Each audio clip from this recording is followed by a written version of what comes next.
That's a fuel gauge. When I turn the key on without starting the engine, the fuel pump should prime, and notice it only does a very little bit, the needle goes down. So then you crank it,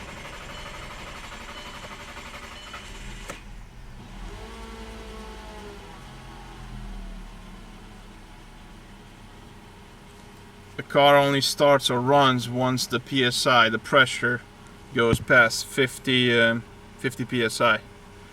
But here's the kicker: as soon as you shut it off, goes right down to 0. And that should not happen. It should hold it for like, 60 psi, 50 psi for at least 10 minutes. And then of course slowly it's going to drain back in the tank. But again, ignition on, the pump primes, and then it goes right back to 0.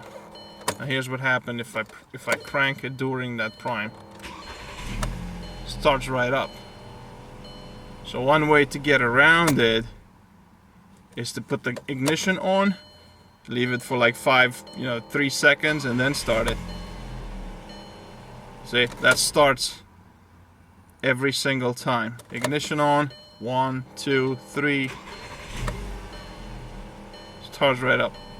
But as soon as you let it sit for, I don't know, what's this, 10 seconds or so, watch what happens.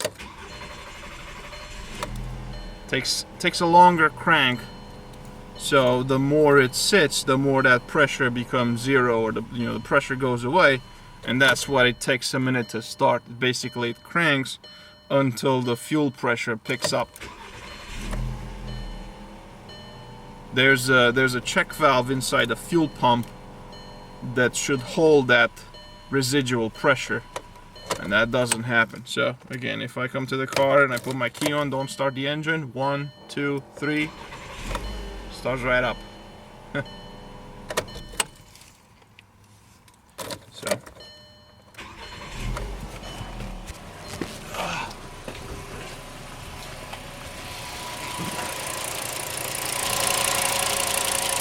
that's my fuel pressure port. So really, at this mileage, it does not surprise me that the fuel pump is weak.